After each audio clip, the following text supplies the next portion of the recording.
네, 오늘 본문의 저자 야고보는 예수님의 이부 형제입니다.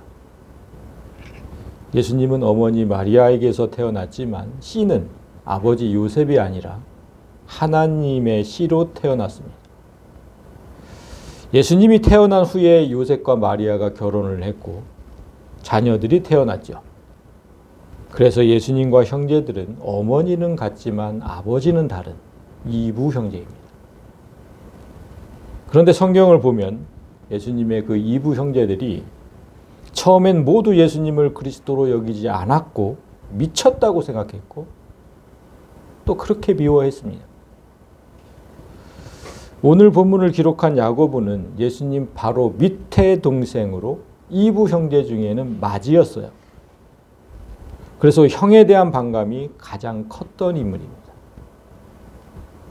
30년 세월을 한 가족으로 살면서 얼마나 많이 형을 의지했겠습니까? 예수님이 장남인데. 그런데 어느 날부턴가 그 형이 가족을 버리고 다른 사람을 구원하러 간다는 겁니다. 우리 집도 어려워 죽겠는데. 그 장남이. 갑자기 자기가 하나님의 아들이라고 주장하면서 이제까지 함께 살던 가족은 내 가족이 아니고 하나님의 뜻을 따라 행하는 자들이 내 가족이라고 말하는 것도 야고보의 마음을 아프게 했습니다. 그런 형에게 한없는 배신감과 되돌릴 수 없는 상실감을 느꼈죠. 예수님이 야고보를 비롯한 형제들의 이런 실망을 왜 모르시겠습니까? 그래서인지 예수님은 부활 후에 야고보에게 따로 나타나셔서 그 모습을 보여주셨다고 성경이 기록하고 있습니다. 고린도전서 15장을 보면 예수께서 사흘 만에 다시 살아나사 베드로죠. 베드로에게 먼저 보이시고 후에 12제자에게 보이셨고 그 후에 야고보에게 따로 보이셨다. 야고보는 예수님의 부활하신 모습을 본 후에는 180도로 달라져요. 형은 진정 하나님의 아들이었고 세상을 구하러 온 그리스도였구나. 아, 형이 거짓말한 게 아니었구나. 미친 게 아니었구나. 깊이 깨닫게 돼요. 그 후에 야고보는 오순절 성령께서 강림하실 때 다른 사도들과 더불어 성령을 받았고 그때부터는 더욱더 형 예수를 열렬히 전파하는 사람이 됩니다. 그렇게 야고보는 최초의 교회였던 예루살렘 교회의 총책임자가 됩니다. 지금으로 말하면 그러니까 기독교의 초대 총회장인 거죠. 그가 총회장으로 있을 때 예루살렘 교회에서 총회가 한번 열렸는데 당시 안건이 뭐였냐면 구원을 어떻게 얻느냐. 그 문제였어요. 뭐 초대교회니까. 그게 안건이었어요. 당시 사도들은 오직 예수 그리스도를 믿는 믿음으로만 구원을 얻을 수 있다. 이렇게 전파하고 다녔는데 전통적인 유대인들은 그렇게 얘기하지 않았죠. 할례를 받아야 구원을 받을 수 있다. 그래서 막 첨예하게 대립하고 싸웠어요. 믿음이냐 할례냐. 이 문제로 싸웠을 때 야고보는 유대인들의 그 다수 12명 빼고는 다 할례를 받아야 된다고 했으니까. 그 다수의 반발에도 불구하고 예수를 믿는 믿음으로만 구원을 얻는다는 진리를 야고보가 확고하게 세운 겁니다.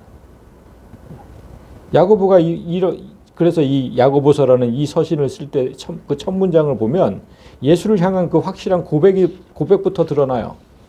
하나님과 주 예수 그리스도의 종 야고보는 흩어져 있는 12지파에게 문안하노라. 33년을 형이라고 불렀잖아요. 형 이렇게 불렀는데 이젠 예수 그리스도의 종이다 이렇게 표현합니다. 예수님을 한치의 의심도 없이 이 땅에 오신 하나님으로 믿고 있는 거예요. 오늘 말씀은 예수의 친형제였던 그 야고보가 오늘날 예수 안에서 형제가 된 우리에게 전하는 짧고도 강렬한 메시지입니다. 처음에 나오는 두 구절을 보십시오. 낮은 형제는 자기의 높음을 자랑하고 부한 자는 자기의 낮아짐을 자랑해라. 여기서 낮은 형제는 다른 사람보다 상대적으로 가난한 사람들을 말해요. 권력도 없고 물질적으로도 궁핍한 사람들. 야고보는 이 사람들을 지금 형제라고 불렀어요. 형제, 낮은 형제다. 그런데 부한 자는 형제라고 부르지 않고 그냥 부자다. 이렇게 불렀죠.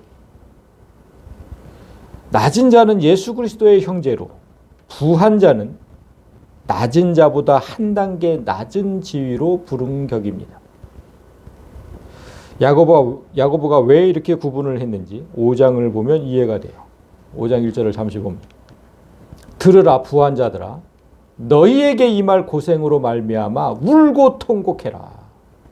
너희 재물은 썩었고 너희 옷은 좀 먹었다.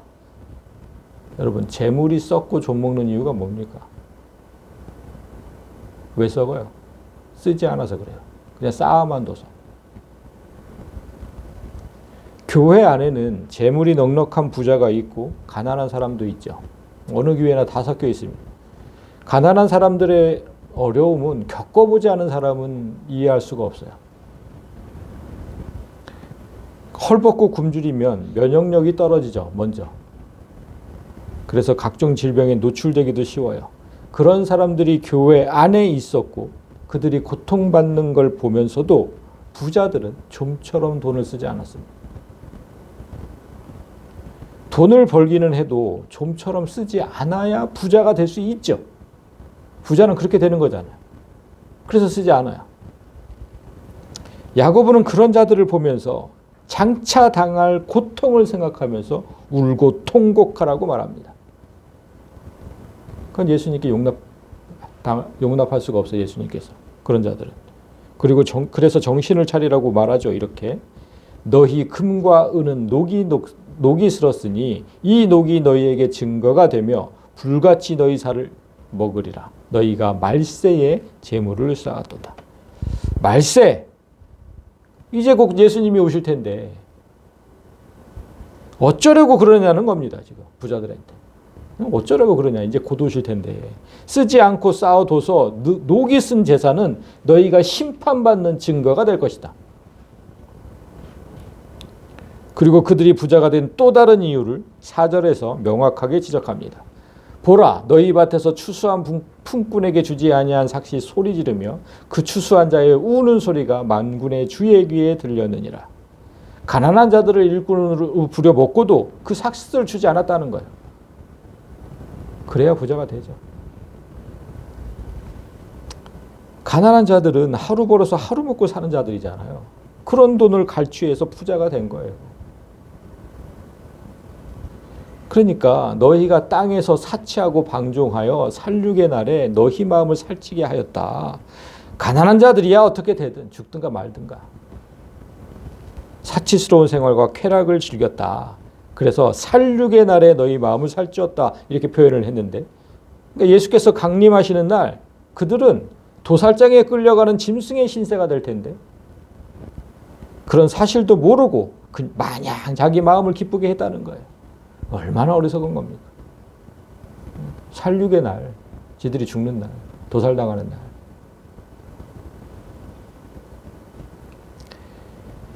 너희는 의인을 정죄하고 죽였으나 그는 너희에게 대항하지 아니하였느니라.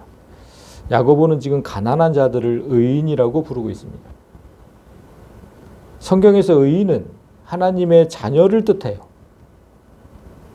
가난한 자들이 왜 의인이고 하나님의 자녀일까? 여기서 말하는 가난한 자는 게으르고 어리석어서 가난해진 사람들을 의미하는 게 아닙니다. 어떻게 가난해졌냐? 이 땅에서 하나님 말씀대로 열심히 살면서 가난해진 자들. 여러분 생각해 보세요. 하나님 말씀대로 살면 이 땅에서 부자가 될 수 있어요? 하나님 말씀대로 살면 가난해질 수밖에 없어요. 성도는 땀 흘려서 일한 만큼의 정직한 보상만을 받아야 되죠. 정직한 보상. 남을 속이거나 남의 것을 조금이라도 더 가지면 안 돼요. 하나님 말씀대로 살면. 또 그렇게 해서 번 돈은 나보다 더 가난한 사람들과 나누라고 하세요. 실제로 초대교회 성도들이 내 재산을 전부 내놓고 가난한 자들과 나눴어요. 내 재산은 하나도 없는 거예요. 그게 가난한 거죠. 그러니까 말씀대로 사는 자는 절대로 부자가 될 수 없어요. 그래서 말씀대로 산 가난한 자들이 지금 의인인 거예요. 그런데 부자들이 그런 의인을 정죄하고 죽였대요. 그런데도 의인들은 부자들에게 어떤 대항도 하지 않았다.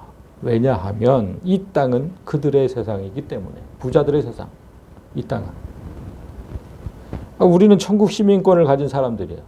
우리의 세상은 저 위, 이 땅에 잠시 머물고 있는 것 뿐이죠. 그런데 저 부자들의 세상에서 그들과 싸우면 우리 손해죠. 백전백패죠. 왜 싸워? 그러니까 싸우지 않는 거예요. 그래서 야고보가 이렇게 얘기를 해요. 그러므로 형제들아, 주께서 강림하시기까지 길이 참아라. 보라, 농부가 땅에서 나는 귀한 열매를 바르고 길이 참아 이른 비와 늦은 비를 기다리나니, 이 땅에서 우리가 해야 하는 일은 어떻게든 부자가 되려고 발버둥 치는 게 아니라 주께서 강림하실 때까지 길이 참는 것. 참고 또 참으라는 거예요. 야고보가 이 상황을 지금 농사에 빗대서 말하고 있잖아요. 농부에게 가서 인내와 기다림을 배우라는 거예요. 농부라면 기다림의 기간이 대개 1년, 또 뭐 과수나무를 이렇게 하고 있으면 2, 3년은 좋게 기다려야죠. 그 열매를 얻으려면. 농부는 열매 하나를 얻기 위해서 열심히 일하잖아요. 정말 열심히 일하잖아요. 그리고 일을 마치고 난 후에 해야 하는 게 뭐냐면 기다리는 거예요. 기다리는 거. 파종할 때 비가 와야 되죠. 그걸 이른비라고 하거든요. 이른비. 이른비와 늦은비 얘기하잖아요. 그 이른비를 기다려야 되고, 열매가 익을 무렵에 하나님께서 비를 내려주셔야 돼요. 그걸 늦은비라고 얘기를 해요. 그러니까 때때마다 이렇게 비를 내려주셔야 그래 열매를 얻잖아요. 만약에 비가 안 와, 가뭄이 들었어요. 그래서 그 비를 기다리지 못하고 땅을 갈아엎어버리면 단 하나의 열매도 얻지 못하잖아요. 농사뿐만이 아니라 세상의 모든 일이 열심히 일한 후에는 다 열매를 기다리는 거예요. 세상의 모든 일이. 아니, 하다못해 대학 입시를 앞둔 학생들도 오랜 세월, 중학교 때, 요즘에는 뭐요? 초등학교 때부터 대학 입시를 어머니들이 막 그렇게 교육을 시킨대요. 그 오랜 세월을 잠을 줄이고 놀고 싶은 것도 참고 사력을 다해서 공부하잖아요. 그 열매 하나를 기다리는 거죠. 고시 합격을 바라는 사람들은 한 번뿐인 청춘을 고스란히 바쳐요. 그 20대를 전부 그 열매 하나를 기다리는 거예요. 운동선수들도 메달을 얻고 우승의 영광을 얻기 위해서 노력하고 또 노력하잖아요.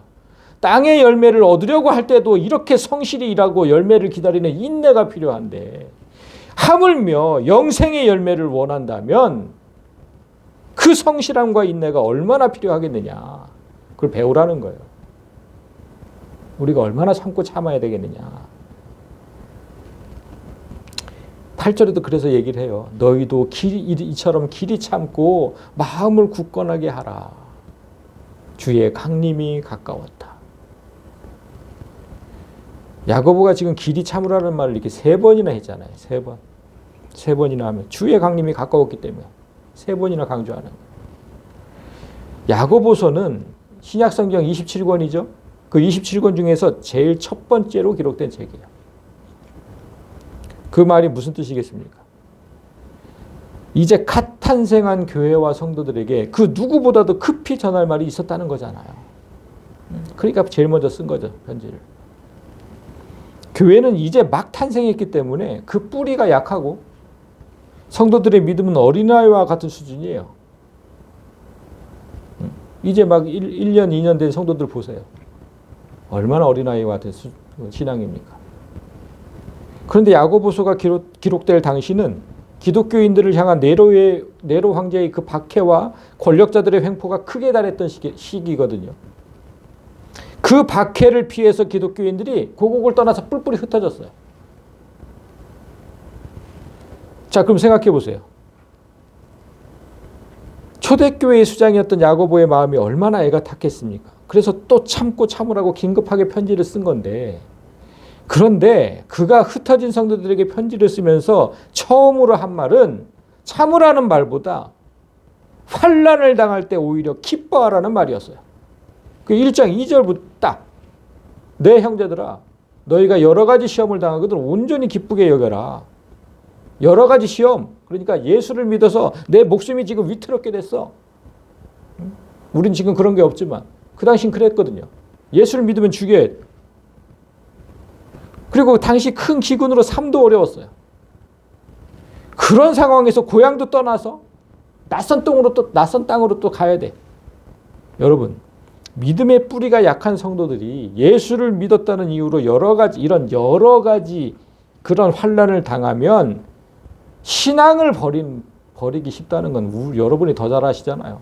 누가 예수를 믿어요? 예수 다 필요 없다 그러지. 예수 믿어서 내가 이렇게 됐는데.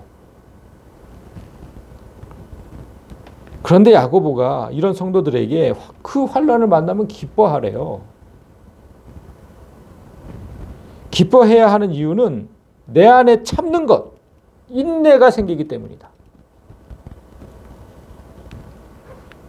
이는 너희 믿음의 시련이 인내를 만들어내는 줄 너희가 알미라. 예수를 믿으면서 겪게 되는 시련은 내 안에 인내를 만들어준다. 하나님께서 도우실 때까지 기다리고 또 기다려야 되잖아요. 그러니까 인내를 만들어주니까. 근데 내 안에 인내심이 생기는 게 그게 그렇게 기뻐할 일입니까? 야고보가 그 물음에 이렇게 답을 해요. 인내를 온전히 이루라. 그것은 너희가 완전하고 완벽하여 아무것도 부족함이 없게 하려 함이라. 내 안에 그러니까 온전한 인내가 있다면 나는 완전한 사람이 되고 완벽한 사람이 된대요.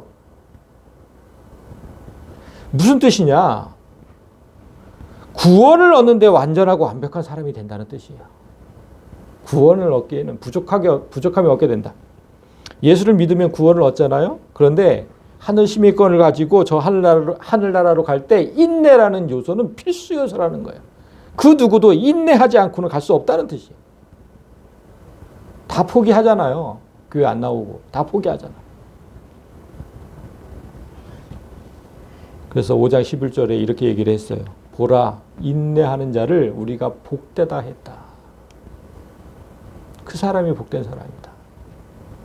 너희가 욥의 인내를 들었고 주께서 주신 결말을 보았거니와 주는 가장 자비하시고 긍휼히 여기시는 이시다. 우리가 환난을 당한들 욥만큼 당하겠습니까? 욥이 당한 환난을 다 아시잖아요. 자녀 10명이 다 죽었어요. 모든 재산을 다 잃었고. 그런 환난을 우리가 당하겠어요? 욥만큼 우리가 인내할 일이 있겠냐는 거예요. 욥은 그 큰 고난 속에서 끝까지 인내했고 결국 하나님의 큰 복을 받았어요.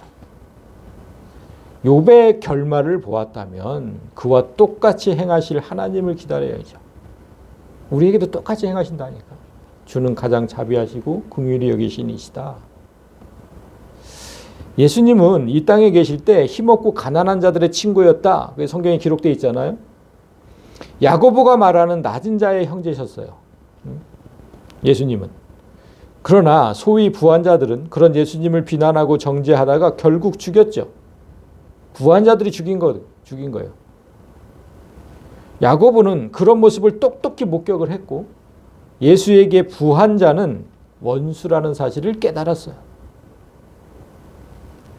그래서 낮은 자와 부한자 명백하게 저렇게 이분법으로 말한 야고보가 이제 두 부류에게 권면하기 시작해요. 낮은 형제는 자기의 높음을 자랑하고 부자는 자기의 낮아짐을 자랑해라. 무슨 뜻이냐? 먼저 낮은 형제가 자기 높음을 자랑해야 하는 이유는 그가 이미 예수의 형제이기 때문이에요. 그 사실을 히브리서에서 정확하게 말씀을 해요. 우리가 예수의 형제라는 걸. 자, 히브리서 2장 10절. 거룩하게 하시는 이 예수님 얘기해요. 예수와 거룩하게 함을 입은 자들 우리 얘기해요. 예수와 성도 우리는 다 한 근원에서 났다. 하나님이라는 한 근원에서 났다. 그러므로 형제라 부르시기를 부끄러워하지 아니하셨다. 예수와 성도는 하나님이라는 한 근원에서 태어난 한 형제다. 우리는 이부 형제가 아니에요. 아버지가 한 분이라니까. 예수님은 이 세상 만물과 사람을 말씀 하나로 창조하셨고 이제 곧 세상을 심판하러 오시는 심판주세요. 그런 분과 내가 형제래요. 형제라는 그냥 하나라는 거예요. 하나, 한 핏줄 하나. 이 사실을 안다면 내가 얼마나 높은 사람인지 자랑해야 돼 마땅하지 않겠습니까? 지금 그 얘기를 하는 거예요. 높음을 자랑해라. 너의 높음을 자랑해라. 야고보는 자기 형 예수가 살아있을 때 미워하고 정죄했던 게 참 한이 된 사람이거든요. 그래서 그가 형제라는 단어를 쓸 때는 더 특별한 은혜가 있는 거예요. 예수와 형제가 되지 못한 저 부자에게는 낮아짐을 자랑하래요. 여기서 먼저 착각하지 말아야 할 것은 예수님과 형제되지 못했다고 해서 저 부자가 불신자를 얘기하는 건 아니에요. 교회 안에 있는 자들을 얘기해요. 아까 그랬잖아요. 아까 이렇게 흩어져 있는 12지파에게 지금 편지 수신자가 모든 성도들을 얘기하는 거예요. 그러니까 교회 안에 있는 부유한 자도 핍박은 피할 수 없어요. 그들의 사회적 지위가 어떻든 예수를 믿는다는 사실만으로도 핍박의 대상이 될 수 있고 낮은 자와 똑같은 고난을 감당해야 할 때도 있어요. 그때 그 핍박으로 인해서 지위가 낮아지거든.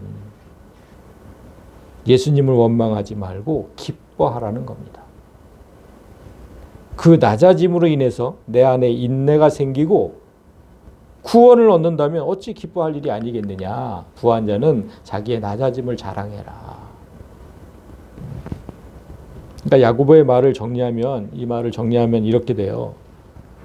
매일 열심히 일하면서 말씀대로 살려고 노력하는 성도들. 그 성도들은 경제적으로도 가난하고 세상 지위도 높지 않아요. 말씀대로 살면 그렇게 돼요. 그야말로 낮은 자죠. 그러나 그들은 이미 예수의 형제라는 높은 지위를 얻었다. 그러나 남을 돕지 않고 자기 배만 불린 부자들은 낮은 자들이 얻은 그 높은 지위를 얻기 위해서는 일단은 낮아져야 되잖아요. 그러니까 우리가 한 수 위라는 거예요. 부자보다. 우리가 지금 한 단계 위에 있다. 그런데 우리가 오른 그 지위에 부자들이 오르는 거 그거 쉬운 일이 아니에요. 예수님과 부자의 대화를 한번 들어보세요. 예수님이 부자에게 이렇게 얘기했어요. 네게 있는 것을 다 팔아서 가난한 자들에게 줘라. 그리하면 하늘에서 보아가 네게 있으리라. 그리고 와서 나를 따르라. 그리고 와서 여기 와서 예배하라고. 가난한 다 팔아서 가난한 자들에게 주고. 막대한 재산을 가진 부자가 이 말씀에 순종하는 게 쉽겠습니까? 그래서 다음 절을 보면 그 사람은 재물이 많은 고로 이 말씀으로 인하여 슬픈 기색을 띠고 근심하며 갔대요. 자신이 말씀대로 살 수 없음을 알고 예수님이 이렇게 말씀하셨는데 말씀대로 살 수 없음을 알고 슬픈 기색을 띠고 예수님을 떠난 거예요. 우리 교회에는 이런 근심을 할 필요가 없는 전부 낮은 자들만 있죠. 그런데 여러분 서울 저 대형교회에 가보면 이런 근심을 해야 하는 부자가 정말 많아요. 그들은 이 말씀대로 살 수 없다면 예수를 떠나야 돼요. 아니 네게 있는 것을 다 팔아서 가난한 자들에게 주래.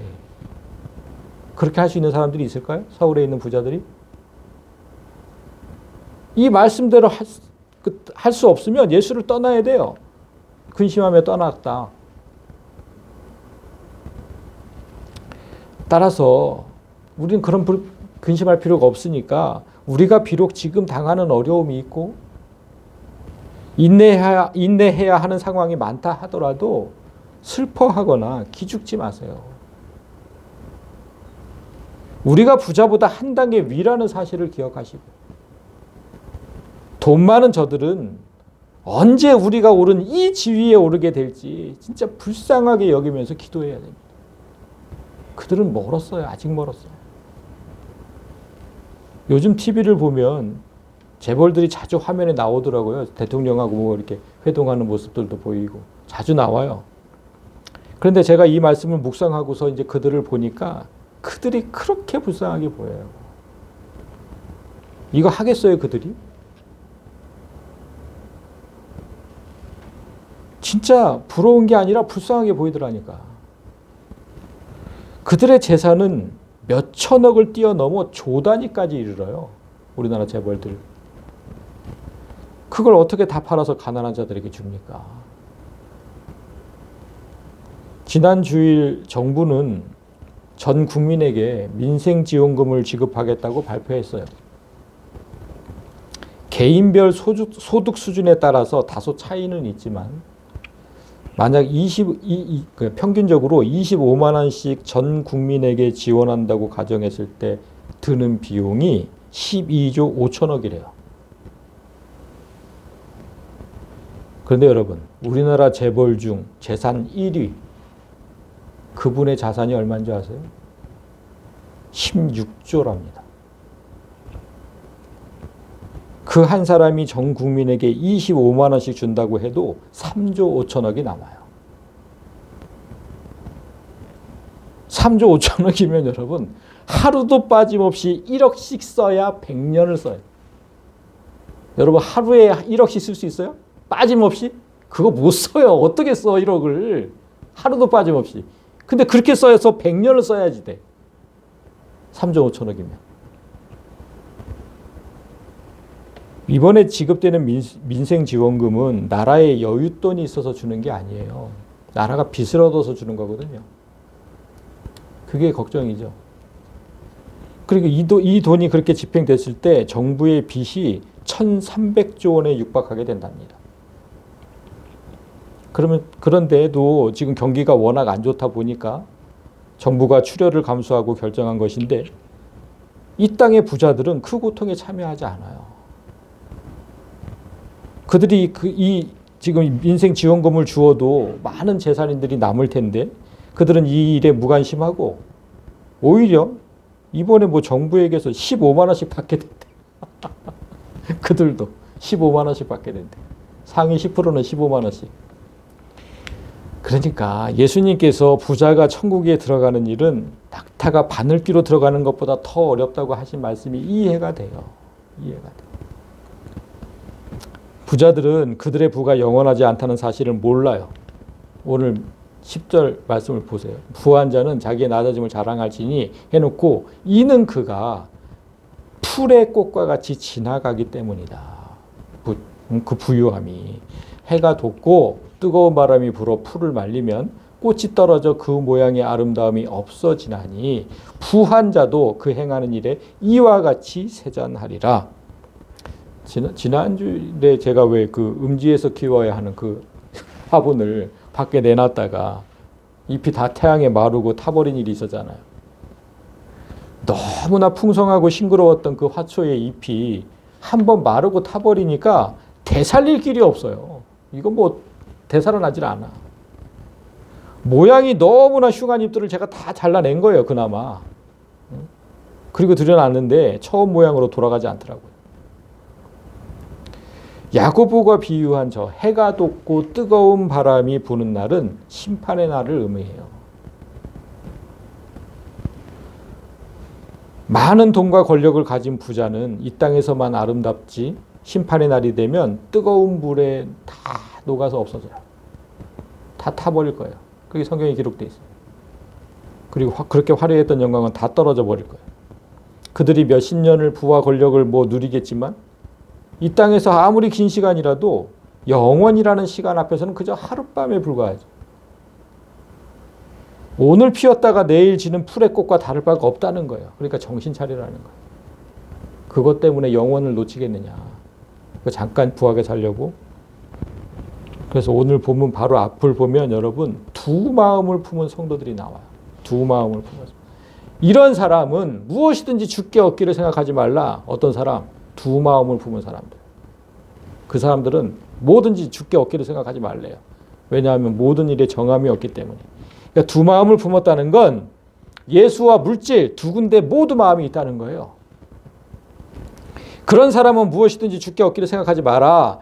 예수님께 마음을 고정해야 예수님도 무언가를 주실 게 아니냐. 양다리 걸치고 있는데 뭘 주겠냐. 그런데 성도들이 예수님께 시선을 고정하지 못하고 자꾸만 돈 많고 잘 사는 사람들을 부러워해요. 그들이 사는 세상을 동경하고 그들이 사는 얘기를 들으면서 난 진짜 초라하구나. 이렇게 생각을 한다는 거예요. 지난주 제가 화요일 날 판교에 있는 교회에서 세미나가 있어서 다녀왔어요. 저는 판교라는 동네를 처음 가봤거든요. 한국의 실리콘밸리다 이렇게 불리는 곳이라서 어떤 곳일까 참 기대를 많이 하고 갔어요. 교회 그 세미나 열리는 교회 근처에 갔을 때 그 동네를 보는데 감탄이 흘러나와서 감탄이. 우와, 내가 그랬다니까요.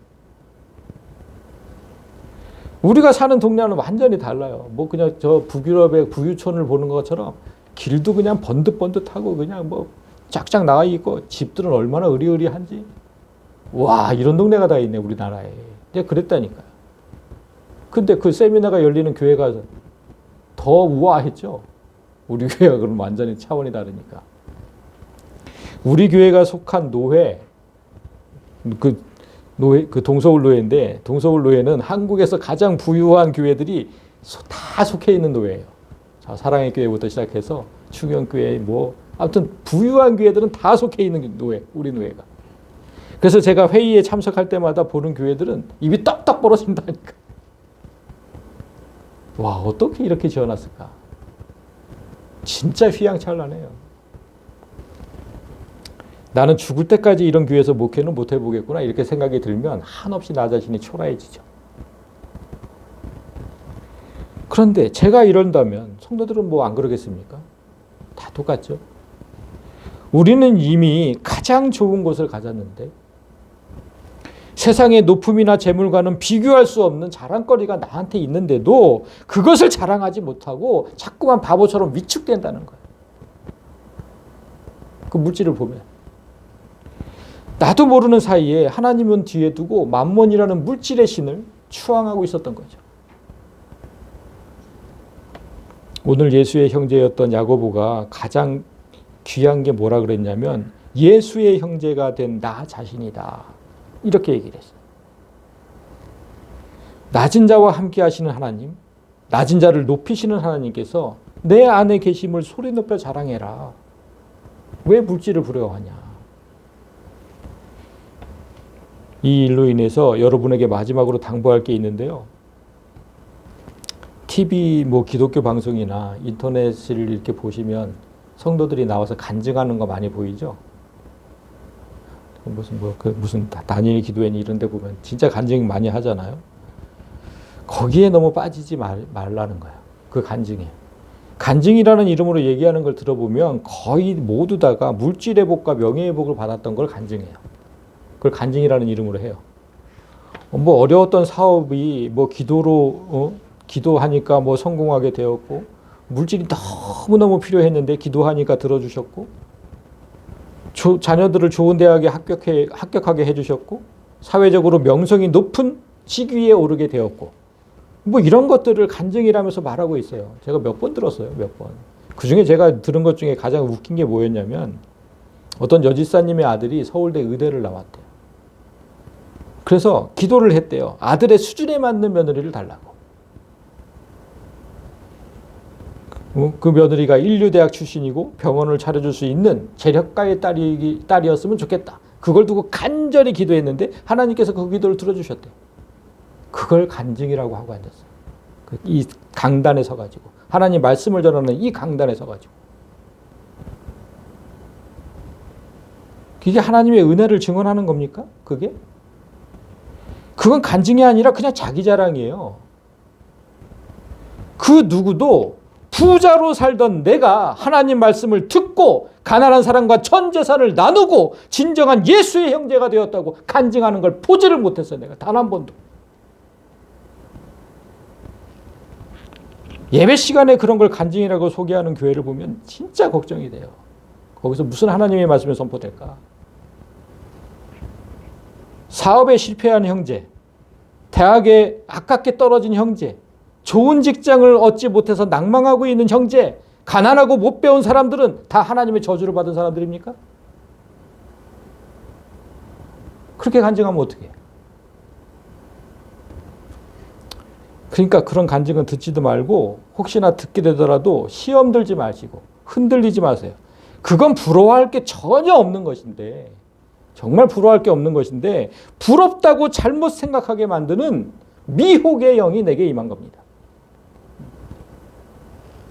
그 부러움은 우리의 믿음을 망가지게 하고 하나님의 사람을 한없이 초라하게 만들어요. 아주 악한 거예요. 그런 간증은. 말씀을 정리합니다. 예수님은 지금 우리가 영원토록 거주할 처소를 열심히 만들고 계세요. 요한복음 14장에 내가 너희를 위하여 처소를 예비하러 가노니 그 처소를 예비하면 내가 다시 와서 너희를 내게로 영접하여 나 있는 곳에 너희도 있게 하리라. 예수님이 만드신 이곳에 갈 때까지 우리에게 필요한 건 참고 기다리는 것. 부자가 되려고 발버둥하지 마시고 참고 기다리는 것. 그러나 단순히 기다리는 게 아니라 이곳에 살 때 위축되거나 기죽지 말고 예수의 형제로서 당당하게 사는 것. 그리고 예수님이 지금 하시는 것처럼 우리도 이곳에 하나님 나라를 세워가야 하는 것. 가난하고 소외된 자들, 즉 예수님의 형제된 자들을 모아서 이곳에 천국을 만들고 천국을 누리며 사는 거, 그게 우리가 해야 할 일이에요. 저는 지금 그 마음으로 이 교회를 리모델링하고 있어요. 건물도 리모델링하고 내 마음도 리모델링하고. 전도사님과 함께 되게 더웠어요. 지난주에 정말 더웠어요. 그래서 땀을 막 비처럼 쏟았어요. 둘이서.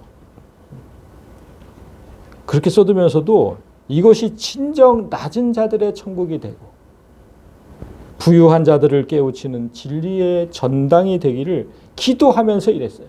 마음속으로 계속 기도하면서. 여러분도 이 소망을 품고 기도에 동참해 주시길 부탁드립니다. 진심으로 바라기는 두 마음을 품지 마시고 오직 예수 그리스도께 시선을 고정하고 그분의 나라를 세워가는데 힘을 쏟아주시길 바라요.